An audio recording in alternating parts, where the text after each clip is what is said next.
Welcome to Faith and Politics, a show dedicated to discussing issues surrounding the intersection of church, state, and politics, and the examination of whether you're allowing your faith to shape your politics or are your politics starting to shape your faith. In other words, what do you do when God and government come face to face? I'm your host, Orland Johnson. And let me introduce you to our guest panelists for today. First, we have Ms. Melissa Reed, who's the Director of Government Relations for the North American Division of the Seventh-day Adventist Church. We have Dr. Andrew Polk, who's an Associate Professor of History at Middle Tennessee State University and the author of the critically acclaimed book, Faith and Freedom, Propaganda, Presidential Politics, and the Making of an American Religion. We have Ms. Judith Hawkins here with us, who's a former judge and attorney in Tallahassee, Florida. And we have Ms. Jennifer Woods, who's the General Counsel and Director of Public Affairs and Religious Liberty for the Lake Union Conference of the Seventh-day Adventist Church. Great to have you here with us and looking forward to our conversation for today. You know, when we look at religious freedom issues across the globe, one of the areas that we want to find out is as regimes changes, will religious freedom change? And one of the questions that have come up recently with a regime change is, will there be religious freedom in a liberated Syria? You know, the group that kind of led the opposition that toppled the regime of the former President Bashar al-Assad has assured both Syrian minority organizations and the international community that it does not have any jihadist agenda. Its new leadership has basically stated that their goal was to liberate Syria and to oppose any regime that was going to be oppressive in any way. With that task accomplished, it has insisted that it's now up to the people to decide the course of action. You know, Melissa, we hear a lot of rhetoric a lot of times across the globe when it comes in the area of religious freedom, where one group says, well, we're no longer what we used to be.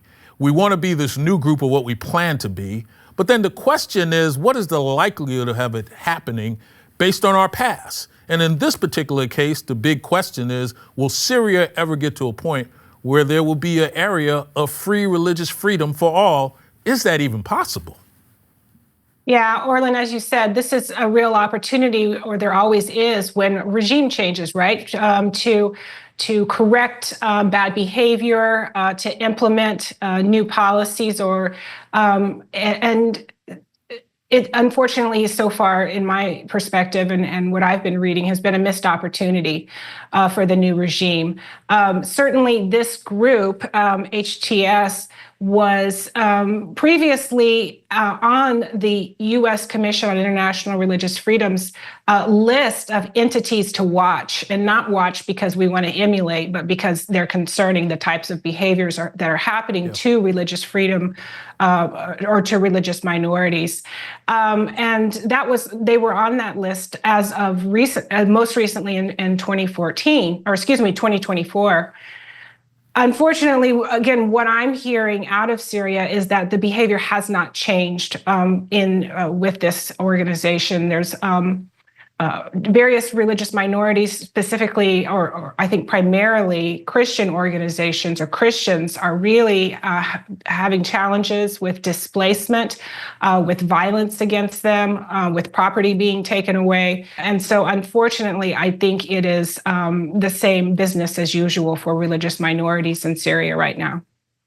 You know, what I think is interesting is because this regime change happened fairly recently, we're still looking to see if the words that are spoken, right, the things that HTS have said, if they're actually going to live up to those things. So on the one hand, they've said diversity is a strength, it's not a weakness. They've talked about protecting religious minorities. And the question is, are we going to see that in action actually taking place? Because saying it is important, that is one thing. But to what extent are religious minorities fearful? And to what extent are they able to practice without fear of persecution or retaliation in some way? And this has only been, this has been a fairly recent transition. Mm-hmm. And I think we're all still waiting to see, okay, do they actually mean what they're saying here? You know, Andrew, you have written on this subject a couple of times, and one particular area I wanted you to focus on is the expectation of this happening quickly something that's really far-fetched? I mean, some of these issues didn't develop within a short period of time, and what's the likelihood they're going to be, quote unquote, dissolved in a short period of time? Yeah, I do think there is some hope here, not because the leader, Ahmed al-Sharaa, that is a champion of religious liberty, but because of the live reality on the ground. I'll give you a very history nerd analogy here. It's similar, not apples to apples, but I do think it's a similar situation what happened in England with Oliver Cromwell and the Puritan Commonwealth, right? We think of this in the US with Massachusetts Bay and the Puritans, right? The city on a hill. Well, that was one of the great disappointments of the Puritans, right? Oliver Cromwell, the Puritan Commonwealth in England, and the Puritans here thought, well, now they're going to want us, right? We're the new England. They're going to want to see what we want. And number one, no one in England cared about New England.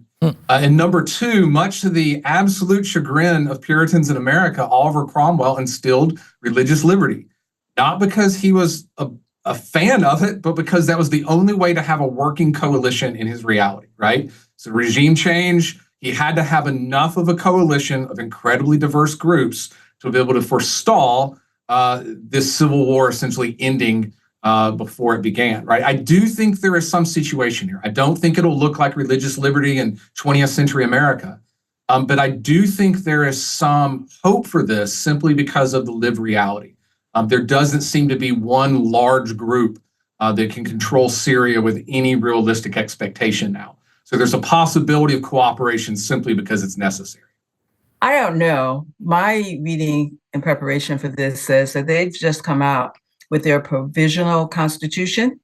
And the provisional constitution is very executive centered. Mm-hmm.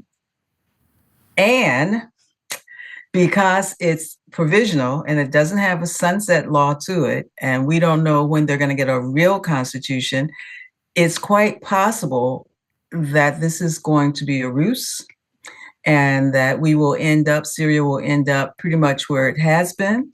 And while the language in the provisional constitution is very clear that they should not be following jurisprudence as opposed to the Shiite law, it still leaves a door widely open for the past to come back in. Now, that is a religious country, and they're not going to let go of their religious beliefs. The question is, will they really tolerate other religions? Yep. And that remains to be seen. Well, Jennifer, one thing I find really interesting is, and on this point that Andrew kind of alluded to, sometimes change doesn't take place simply because your heart is in the right place. Sometimes change takes place because of socioeconomic reasons, your standing in the international community, your ability to be able to pull in funds from places that may be able to assist you. Much of it depends on how, quote unquote, you treat the least of these. How do you treat minority religions? How do you treat minorities that may be existing in other categories? And that may be what could be spurring any of this activity here, not something that's heartfelt, but something that may be economically felt.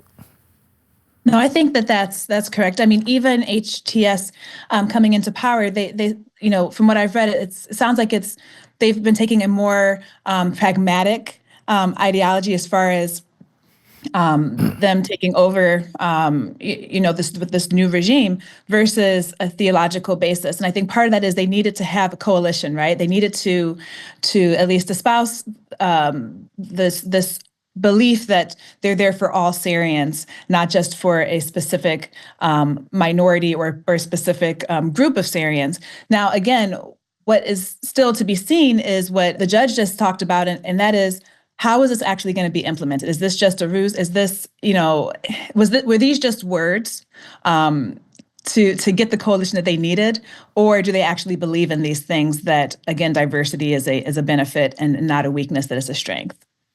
Orlin, I think you're talking about outside influences and how that may impact the religious freedom there in Syria. And I think that that's a good point, particularly when I think of U.S. foreign policy. We all may have varying opinions about, the current administration, but I think from a religious liberty perspective, particularly an international religious liberty perspective, our new Secretary of State, Marco Rubio, has been a champion for quite a while, is really known in the community for championing religious freedom rights. And so I think that again, our U.S. foreign policy, I've also read articles about the European Commission and them expressing concerns. So I think, international pressure, and you mentioned the economic component, whether it's sanctions or what have you, certainly I hope that Andrew and Jennifer are correct in that, here's this possibility and hope, there's hope. But that said, if it does seem like it's business as usual, I think that there are some pretty effective international pressures that will take place. I think we're probably also saying there will be something like religious freedom, but will it look like what we define it here in America? Good point. And the answer is probably not. Mm-hmm.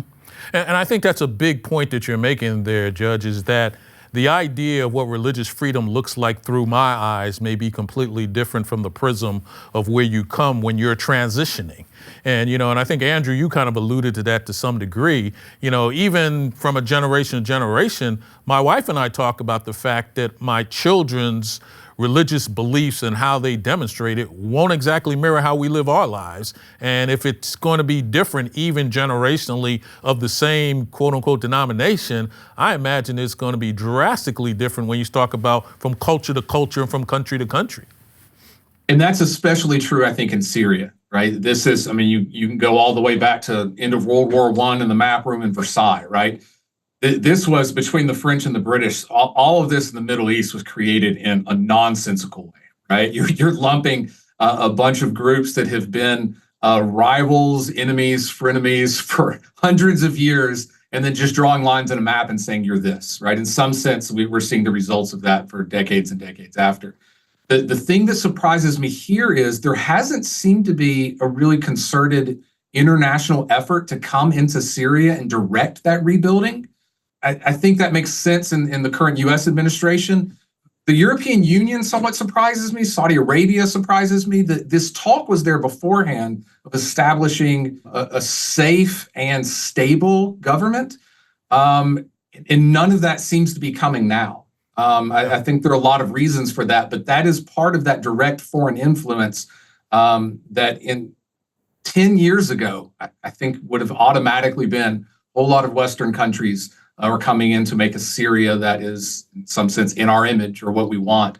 Those days have passed. So I think that it increases the uncertainty of what this looks like. Anytime you have a vacuum, you need to be very careful of what it will be filled with. And when you have a choice between the new and the old is familiar. You may want to season it a little differently, but it's familiar. And Melissa, I think that the United States government is trying to keep score on some of these topics, and this is one of the areas where the modeling component may come into play to some degree. Yeah, I think so. And I think, I really do appreciate the religious freedom, the international religious freedom foreign policy of the United States, and prioritizing, like you said, democracy may look different in different countries. It certainly should. We're not, homogenous societies. Certainly have various interests, but I appreciate that our government is looking out for the rights of religious minorities in other countries. Well, some may say the United States doesn't always come to the table with clean hands on a lot of topics, but in the area of religious freedom from an international standpoint, we may be one of the best that's out there. There's a case that's called the Fellowship of Christian Athletes versus the District of Columbia, in which you have the Fellowship of Christian Athletes, which is called the FCA, that has clubs that are called huddles. And they have helped students across the world to live out their faith on and off the field for decades. Every one of these huddles welcomes all students, treating them with respect and kindness, basically what many would be people being made in the image of God. However, a few years ago, the Washington, D.C. public school system kicked the FCA off of one of its high school campuses because the FCA student leaders wanted to share their religious beliefs. And therefore, the FCA now has asked the federal court to restore its freedom to equally gather on public school campuses in accordance with one's faith. The idea of what we are looking for here, Judge, We have an organization that's been founded for a long period of time. They've been doing good work, but it seems as though they've touched the third rail of religion. And the fact that individuals now want to, quote unquote, share their faith, we now find ourselves in the court system basically saying that they've gone too far. You know, are we getting to a point here where the concept of religion is such a third rail that even tangentially touching it in any way blows up everything, and one day you have to find yourself in front of a judge? I think that this case is a good example for why there is a pushback by Christians, and the Supreme Court, U.S. Supreme Court, seems to be agreeing with them. The bottom line is that everybody else can teach whatever it is they want to teach, but when you want to teach something that has a religious basis for it, oh no, we can't do that. So the bottom line is the club just simply asks that the leaders adhere to their principles, but everybody else is welcome to come, and you can come if you wanna and don't if you don't. And they were upset because they were saying the club probably wasn't very favorable to the LBG plus community, that they were holding on to. They espouse traditional conservative values. And I'm going, come on, people. There are so many different views out there. Everybody gets to be on the stage. You just pick which one you want to go with. So why are we trying to shut down someone who has a view differently from you? And this thing is really kind of, to me, annoying because, but the Christians have tried to shut down groups that they don't like. So I think what we're getting here is just, the tables being turned. And as a result, we are having way too much encroachment on the separation of church and state because of these kinds of cases. Bottom line, in my opinion. No, I agree. And this seems like this case never should have gotten to the point that it got to, right? I mean, here you have, the DC public schools, and they have student groups that have all sorts of different requirements. They have some that, are based on sex or ethnicity, or other beliefs or characteristics. And as Judge said, because this one had to deal with religion, it was like, no, this is off limits. This is discrimination, and your club can't exist. The court wrote about this in its decision saying, anti-discrimination laws, of course, they have a place, but they shouldn't be applied discriminatorily either. And we saw this happening in this instance, right, where you're seeing rules designed to protect all people being applied discriminatorily against religious groups. It is clearly singling them out. So I think it's a little bit disingenuous how this was applied. One thing that's kind of strange is you've got a group that's been doing great work for decades. Nobody has said anything negative about them. But some of this, I'm wondering, Andrew, is this more personal agendas on a really microscopic level where you end up having sometimes one person that has a problem and they in and of themselves decide, well, I'm so important, I'm going to shut this thing down, or create an environment where you feel like it needs to be shut down? Are we basically seeing more and more of this happening and finding ourselves in courts? Because I can't tell you how many times people tell me that I can't believe this matters in court. Yeah, it seems to be a lot of that. Sometimes with personal issues, as you said. Other times, and I think more often, the personal aspect is irrelevant to it, right? It's other people outside of these human beings and the reactions trying to make points. Here, this is such a strange one. As my co-panelist said, there's no understanding of this. The FCA was doing anything against common practice or understanding separation. They're a club. You can join the club voluntarily. There are other clubs. It is in no way unreasonable rather, to say the leaders of a club need to be a part of that club. This happens everywhere, right? At some point, I think we're constantly looking for some type of discrimination everywhere, right? There are clear cases of discrimination in this country. There are a lot of issues that we need to be seriously concerned about. I don't consider this one of them. This is just one of those times that we seem to be making points in the culture wars, and it has little to do with the law or often, in my opinion, seemingly common sense. May I say something that's truly crazy? I hope I have the privilege. Could it be that these cases are coming up because they're just being added to the pot to stir up and to brew a stew that gives the U.S. Supreme Court opportunities to continue to erode the separation of church and state, which means that I'm not even sure that the people who are raising the issues are genuine. They may be genuine, but you have a lot of, somebody give me these words here. I've not been on the bench for a long time, and being tactful is not my strongest suit, but it's like, I'm saying this, but I'm not saying it because I believe it. I'm saying it because it furthers an agenda that I have. And as we look at some of these cases that's coming up, like we said, why would this come up? But with this coming up, you get a ruling. And these rulings keep stacking up. Yeah. And they're headed in a very definite direction, apparently so, I think. Arlen, I think I probably would disagree, or as far as if this a Christian club wanting the same rights as other protected classes in the public school system, the right to exist, would be an example of erosion of separation of church and state. I think that, again, what I'm seeing here is non-discrimination policies not being even-handedly put in place or enacted. And so to me, I think Jennifer made a really good point of that it's just, and Andrew also, when he talked about sort of, this is, I think, an example of the culture wars that we're seeing in society right now. And, the judge also referenced, I'm going to pull from all of you, also referenced how we're seeing this sort of on both sides, whether it's, very, very blue perspective, very red perspective as far as, partisanship. And so it really depends on where you live, what you're seeing your local school system want to implement, who they're wanting to discriminate against, if we're going to say it that way. So I think that's the challenge. I think we're going to see more and more of these, unfortunately.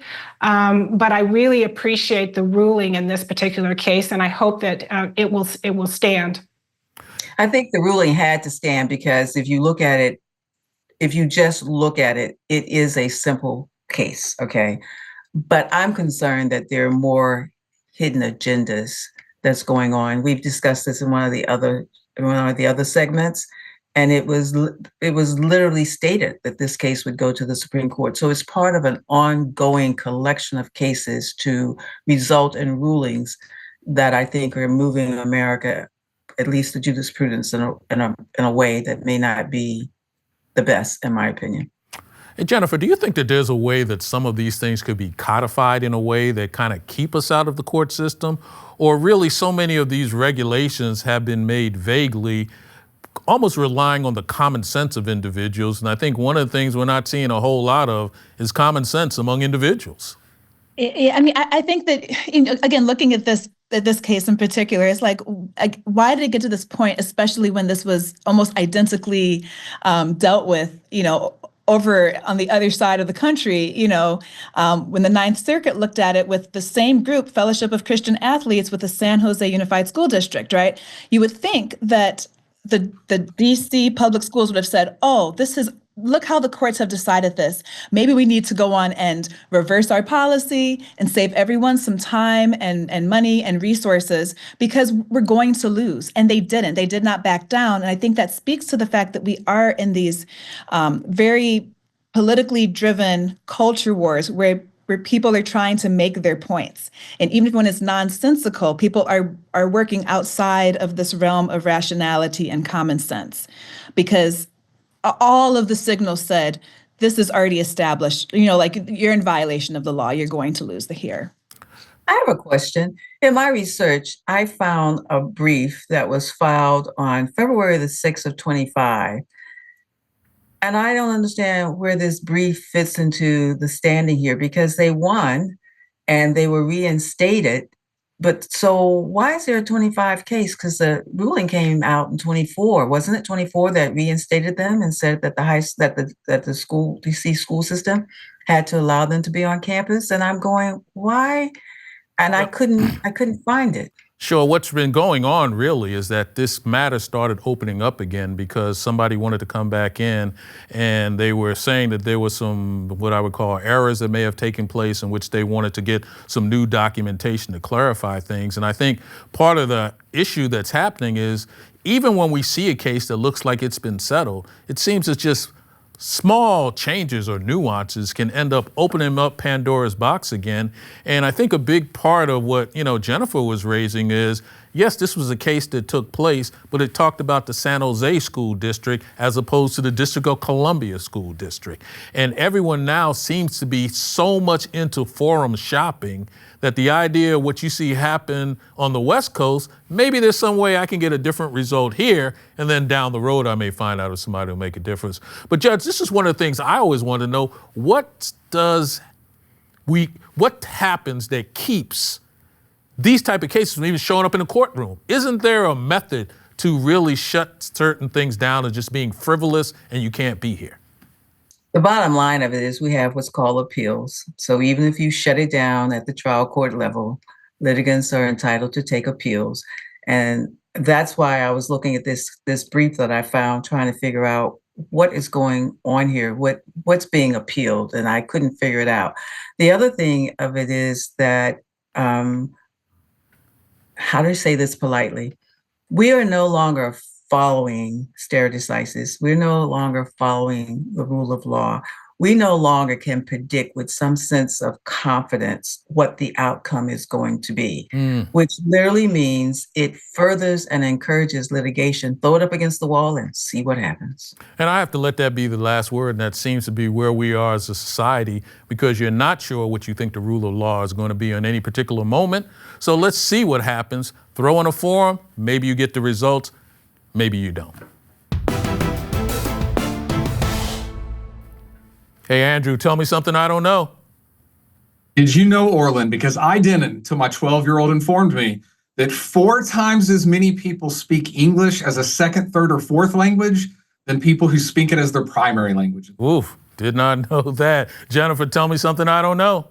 Sure. Going back to our first segment, did you know that the capital city of Syria, which is Damascus, is actually the oldest capital city in the world? Judge Hawkins, tell me something I don't know. Well, did you know that the youngest Supreme Court justice was appointed when he was 32 and he served for about 26 years? Did not know that. Melissa, close us out. Tell me something I don't know. All right, Orlin, well, we're going back to Syria and talking about the religious minorities there. And as you know, some of them have fled the country and have applied for refugee status here in the United States. Did you know that in 2024, the United States accepted around 11,000 Syrian refugees? Wow, wasn't aware of that. Really appreciate our conversation today. I learned a whole bunch of new things. And thanks again for you being here with us. Hope you enjoyed our conversation. Just remember, if it's about God and government, it's faith and politics. See you next time.